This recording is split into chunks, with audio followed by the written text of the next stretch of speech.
ప్రాంత రైతులు, కూలీలు, కార్మికులు అనేక మంది మట్టి మనుషులు మరో తుపాకులు పట్టి ఆనాడు నిజాం నిరంకుశ పాలనకు వ్యతిరేకంగా పోరాడినటువంటి మా మనుషులు ఈరోజు 1947 ఆగస్టు స్వతంత్రం వచ్చినప్పుడు మనకు స్వతంత్రం రాలే.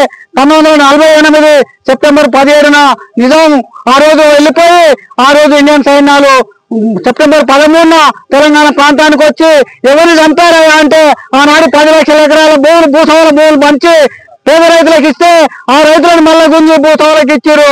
ఆనాడు కమ్యూనిస్టుల పైన ఆనాడు ఇండియన్ సైన్యాలు దాడి చేసి మరొక 2,000 మందిని చంపేశారు. ఒక 5-6 మందిని చితగతులు చేశారు.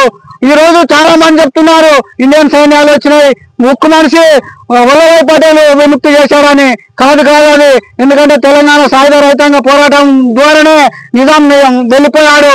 తర్వాత నిజాం ఇండియన్ సైన్యాలు వచ్చి ఈ దేశంలో ఈ రాష్ట్రంలో ఉన్నటువంటి పేద ప్రజల మీద దాడులు చేసి మళ్ళీ పేద ప్రజలు పంచిన 10 లక్షల ఎకరాల భూములను దొరలకి ఇప్పించారు తప్ప ప్రజలకు ఏం చేయలేదు అనేది మనం గుర్తుపెట్టుకోవాలి.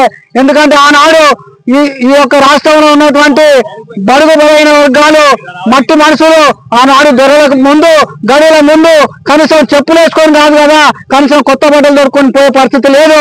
ఎందుకంటే దొర ముందు చెప్పులు కూడా ఇడిచి చేత పట్టుకొని బాంచం దొర అని దొర కనపడేంత లెక్క దండం పెట్టుకుంటూ పోయినటువంటి ఆ మట్టి మనుషులే ఆనాడు దొరకు వ్యతిరేకంగా పోరాడి ఆనాడు ఇస్నూరు రామచంద్రారెడ్డి కావచ్చు, జన్నారెడ్డి ప్రతాప్ రెడ్డి కావచ్చు, వాళ్ళకు లక్షల ఎకరాల భూములను పంచినటువంటి ఘన చరిత్ర ఈనాడు కమ్యూనిస్ట్ పార్టీకి ఉంది. కాబట్టి ఈ కమ్యూనిస్ట్ పార్టీ యొక్క ఘనతే ఈ తెలంగాణలో నిజాం